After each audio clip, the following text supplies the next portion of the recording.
right. Let's start off by saying Barak Yahweh, Ba'ashem Yahushai, Ba'ashem, Kodash. Welcome to another live lesson.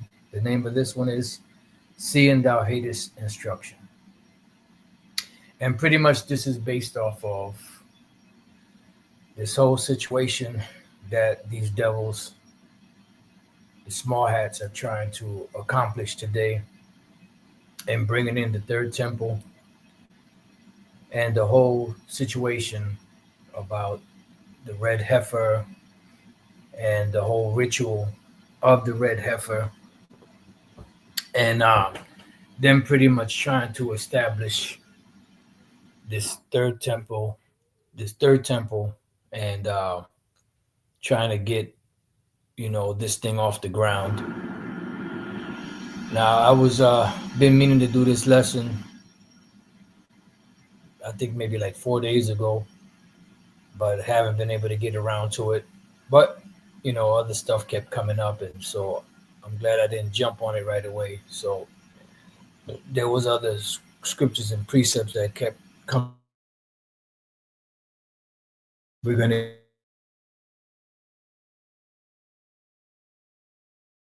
get into it, and we're going to show you about now. First thing I'm going to do is go here, because I typed in on Google. This is Microsoft Bing, but I typed in on Google the other day. I typed in what is a red heifer in the Bible, just to see what it would say, and they gave you the AI overview. This is a co-pilot answer. It says the red heifer is a specific type of cow mentioned in the Bible, particularly in Numbers 19. It must be completely red without blemish and never have borne a yoke. The red heifer was used in purification rites for the ancient Israelites, particularly to cleanse those who had come into contact with the corpse. Its significance extends beyond ritualistic purposes, symbolizing broader theological themes within the biblical narrative. So I mean, this is what they're saying, but they can't bring any proof of any of these things. Now I know that when we get into it, the red heifer was used for sanctification purposes, to purify Israel, so on and so forth. But they're trying to use it as a end time prophecy thing. It says, additionally, the birth of the red heifer in Israel often stirs discussions about prophetic implications regarding the end times. Now, first thing I want to do is deal with the point here where it says the birth of the red heifer in Israel. That's the key point. Now, the red heifer or red heifers that they're going to use for this so-called ritualistic, ceremony is, which I knew that when they were born, but I just typed in on Google on my, on my iPhone. I'm not iPhone, on my Android. I typed in, where was the red heifer born? It says the red heifer on ranches in Texas, in Israel. They weren't born in Israel. They were born in Texas, and they I don't know if they shipped them over there already or not, but they're supposed to be shipping them. Either they shipped them over there already, or they're going to ship them to sacrifice them, for this so-called purification process. It says the heifers were imported to Israel, in 2022. So they were already sent over there by the Temple Institute. All right. So first thing that's off on this here is that they said that the heifers were born in Israel, and they were not.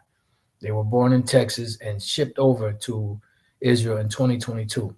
It says discussions about its prophetic implications regarding the end times. It stirs up discussions about the prophetic implications regarding the end times. So I had also typed in on, let's see, where is it? I had also typed in, what is the red heifer in the Bible, right? On my smartphone. And we go down to significance. You could do this if you have an iPhone. You could do it yourself. It says the red heifer is often linked to end times beliefs, but it's not mentioned in the New Testament. Its significance comes from the Torah and Jewish tradition. So pretty much, they took scriptures, right, and traditions and tried to use them to say that this birth of the red heifer, which was not born in Israel, by the way, they were born in America and Texas, is something prophetic for the future to usher in a ritualistic ceremony to cleanse the so-called cleanse and begin the building of the third temple. I have one more, some little more info. It says, why were the, I put the, right there, waiting for the red heifer? Some Orthodox, and even some Christians would like a temple rebuilt in Jerusalem and daily animal sacrifices established. And pretty much, they would, just because you would like it doesn't mean it's going to happen, because those are not the people. The people that are over there in the land of Israel today are not the people of the Most High. Okay, it says, before this can occur, however, it is believed the ashes of a red heifer would be needed to cleanse the altar. All right, so now let's get into it. Let's go to Numbers, the 19th chapter. So you can see where they get this nonsense from, Now, this was something that, our forefathers did, for the purification, of Israel back then. All right. But this had nothing to do with the building of any third temple. All right. This is all stuff that's fabricated. That's why the name of the lesson, because before I started, I asked the Lord to give me a title for this. And the title that came to mind is Seeing Thou Hatest Instructions, and that's, directed straight up to Esau, because Esau has the Bible. They claim to be believers of the Bible, but then they do not follow the rules and regulations and instructions of the Bible.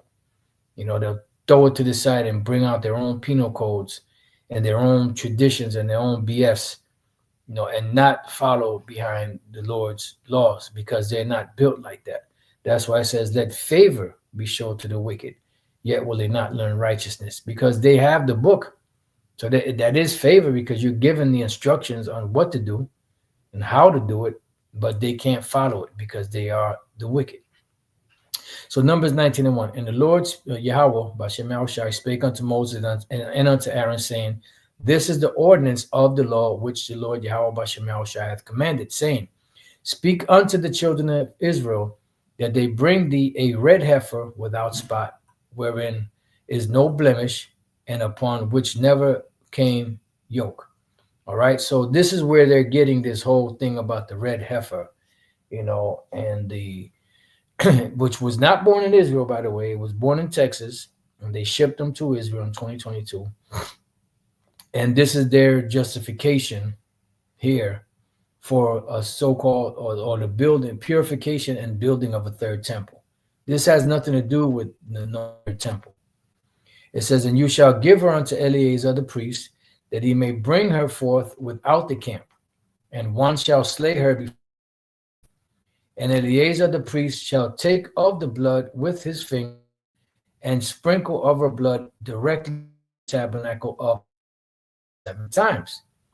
And one shall burn the heifer in his sight, her skin and her flesh and her blood with her dung, and he shall burn, and shall he burn. And the priest shall take the cedar wood, which the cedar wood was a really nice, fragrance smelling wood. Like when I was doing carpentry, you had cedar shingles, which you would have to cut to place them in certain places. And when you would cut that wood, it would smell so sweet, and so it's a very pleasant smell. All right, so this cedar wood would be like a pleasant smell, right? It says, and hyssop. Hyssop is an herb that cleanses. all right, because this is set up as um, a good smelling um, purification, right? And scarlet represents sin, So this is how you would purify in this particular case the sins of Israel through, when you had the heifer, you slayed her, you burned her, and then you would add, the cedar wood, the hyssop, and the scarlet, and cast it into the midst of the burning of the heifer. Then the priest shall wash his clothes, and he shall bathe his flesh in water, and afterward he shall come into the camp, and the priest shall be unclean until the even. And he that burneth her shall wash his clothes in water, and bathe his flesh in water, and shall be unclean until the even. And a man that is clean shall gather up the ashes of the heifer, and this is their justification of the red heifers and third temple, which this talks nothing about the third temple, and lay them up without the camp in a clean place. And it shall be kept for the congregation of the children of Israel for a water of separation. It is a purification for sins. So this is how you would purify. This is one way of the purification of sins. That will be kept, for a continual offering, for the purification of sins. It says, and that and be unclean unto the evening, and it shall be unto the children of Israel and unto the stranger or the Israelite foreigner that sojourneth among them for a statute forever. Right? So when was this, when was this law on sacrifice? When was it changed? Was it ever changed? Yes, it was. Let's go real quick to, just bear with me 1 second. This thing is acting up. Let's go real quick to the book of Matthew, chapter 5, real quick. Verse 17. It says, think not that I am come to destroy the law or the prophets. I am not come to destroy, but to fulfill, right? Because once Yahushua sacrificed himself, that brought an end to sacrifice for sins. Now, will there be sacrifices in the kingdom of heaven and offerings and stuff like that? Of course, you're still going to be able to burn, sheep and as an offering, but there's not going to be any offering for sins. There's not going to be any sacrifices for sins because that was done away with in Yahushua. It says, for verily I say unto you, till heaven and earth pass, one jot or one tittle shall in no wise pass from the law till all be fulfilled. So what was it all that had to be fulfilled? Yahushua dying on the cross and, bringing back favor between the Heavenly Father and us, the Israelites.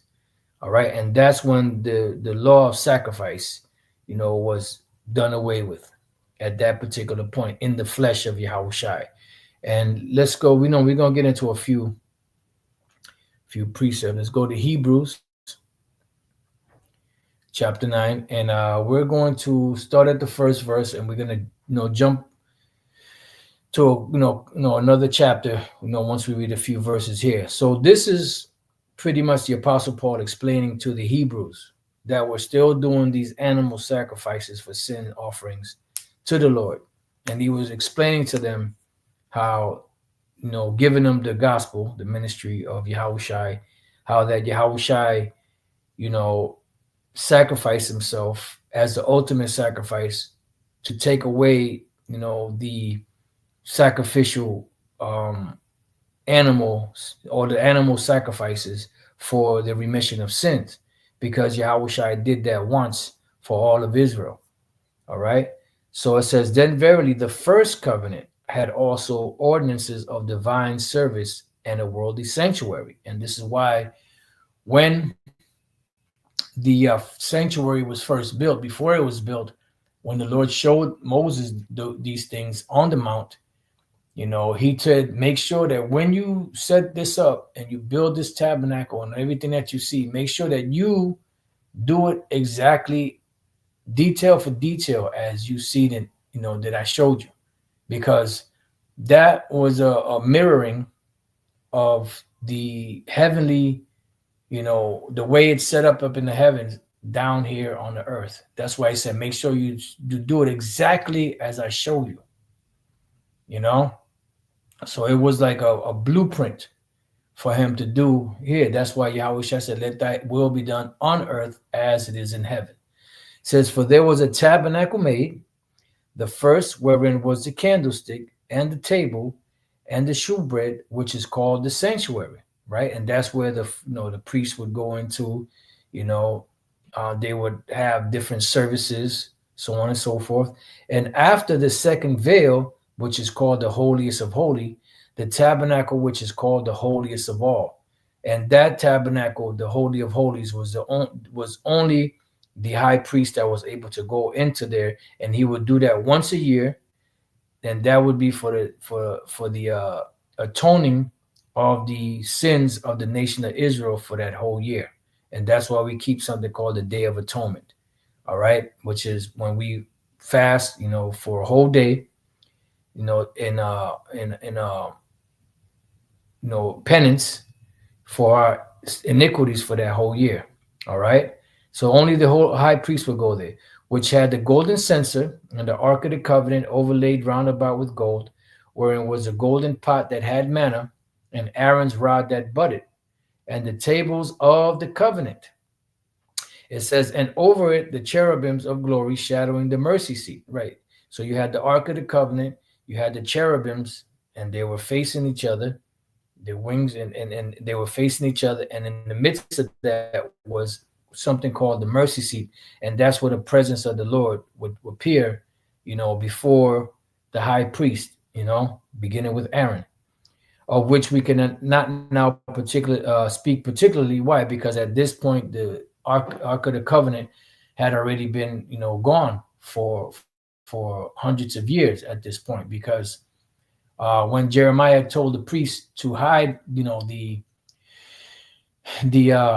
ark of the covenant in a mountain and make sure that they marked the way so that they could find it, they did exactly what he said. But when they marked it, when they came back, they couldn't find it, because that was the Lord's way of no more of that, because Israel had done that to the ground.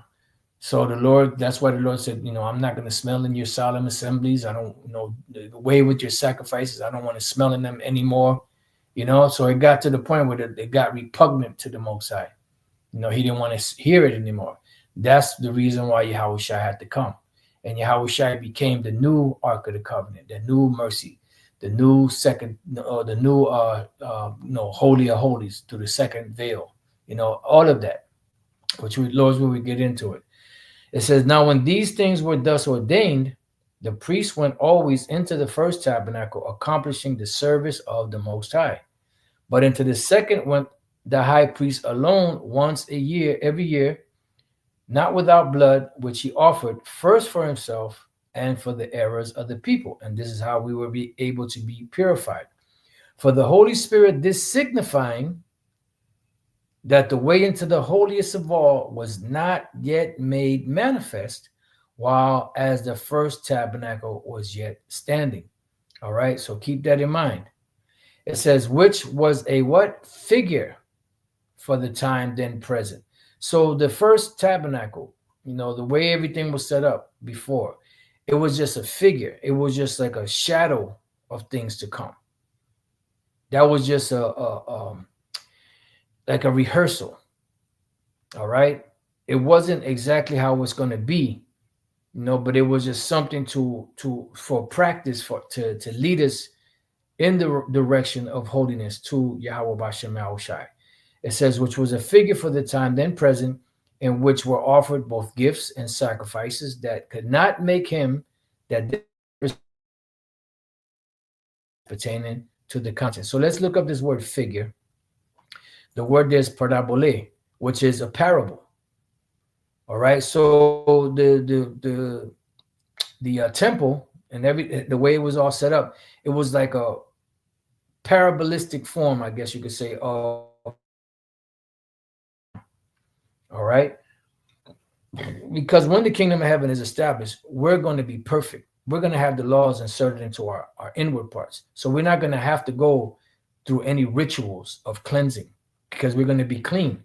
That's why the Most High Yahweh, his presence is going to be able to be amongst us, because the Lord is of purer eyes and to behold iniquity. So we're going to have to be perfect, change everything from our bodies to our minds, our spirit. Everything's going to be changed to a perfect being, to be able to be around a perfect being. Okay, so it says a placing of one thing by the side of another, juxtaposition as of ships in battle, or comparing. See, comparison of one thing with another. So pretty much that tabernacle, the first tabernacle, was a comparison of what is to come. So it says, which was a figure of the time then present, in which were offered both gifts and sacrifices that could not make him that did the service perfect as pertaining to the conscience. So let's go real quick to the next chapter real quick. Hebrews 10. And I'm going to have to do something in a hot minute. So just, you're going to have to bear with me. So Hebrews 10, right? And we're going to read the first 3 verses here. For the law, having a shadow of good things to come. See? So the law was, the law and the way everything was established was a shadow of what was to come, because eventually those laws would be put into us, because we were not able to keep the law perfect, because we were imperfect creatures trying to keep something that's perfect. It says, and not the very image of the things can never with those sacrifices which they offered year by year continually make the comers thereunto perfect. So now let's look up this word shadow real quick. Just bear with me.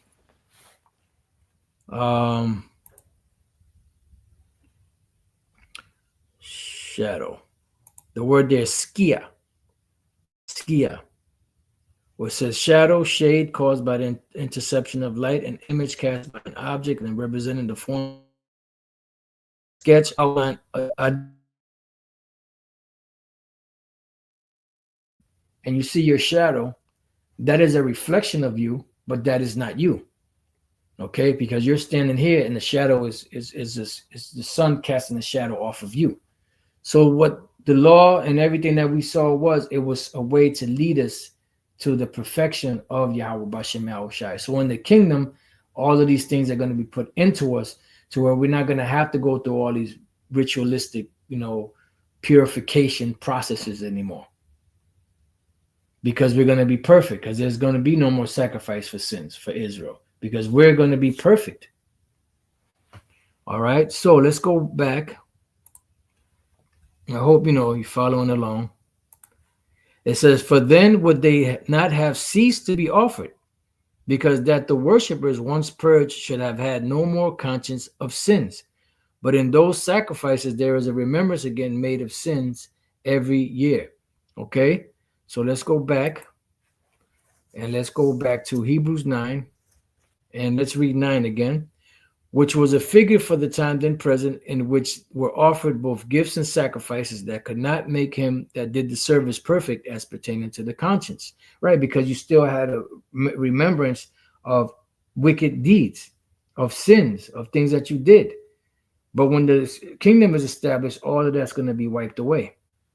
It says, which stood only in meats and drinks and divers washings and carnal ordinances imposed to them until the time of reformation. See, when we were to be reformed. And that is when Yahushua came on the scene to restore us back into the good graces of the Most High Yahweh.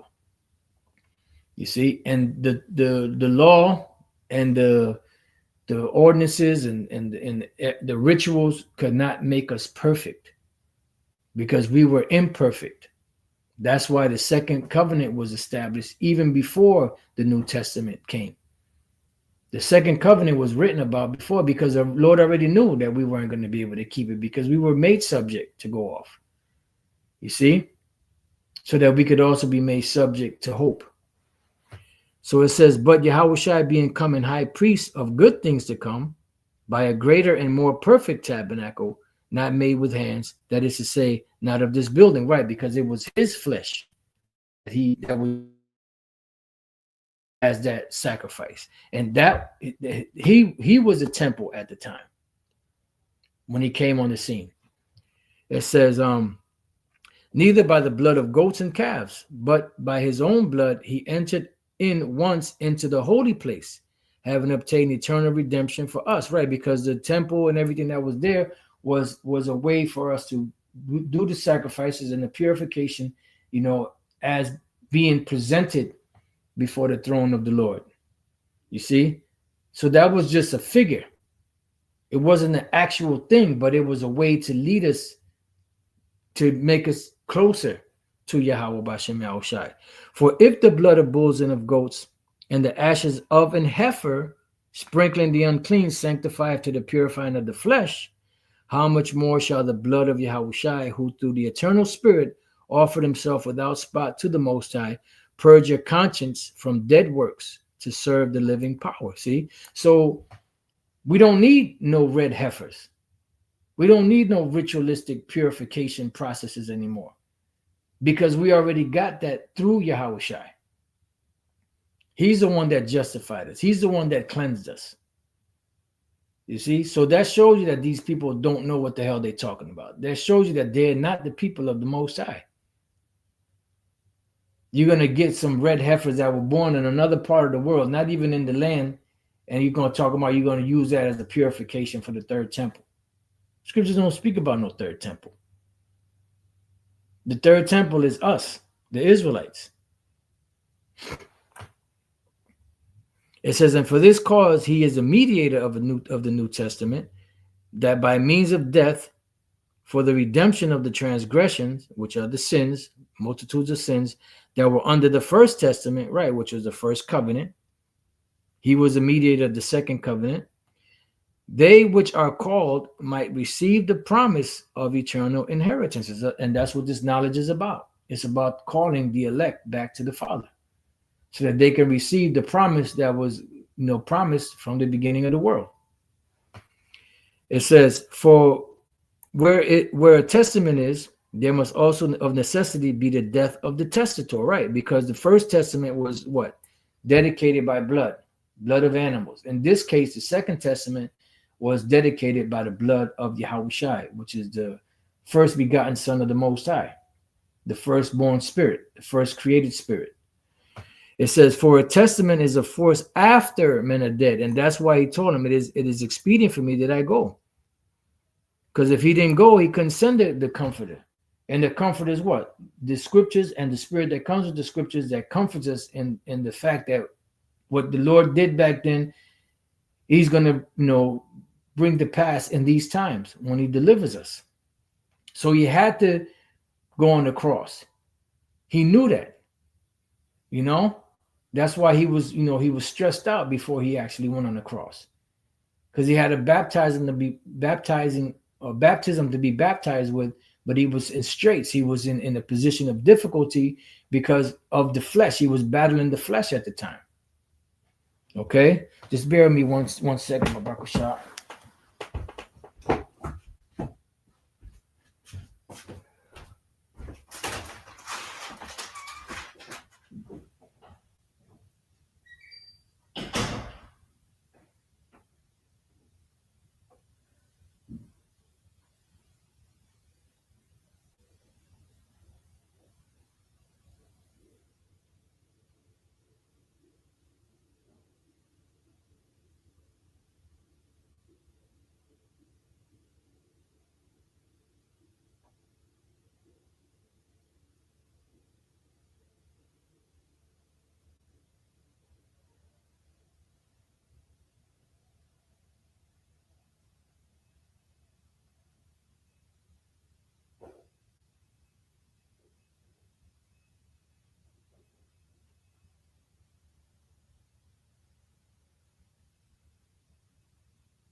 Sisters, I'm gonna have to do a part 2 to this. I'm gonna stop right here, and then I'll be right back, Lord's will. So Salaki for this. What the fuck is this? I'll be right back, Lord's will. Shalom.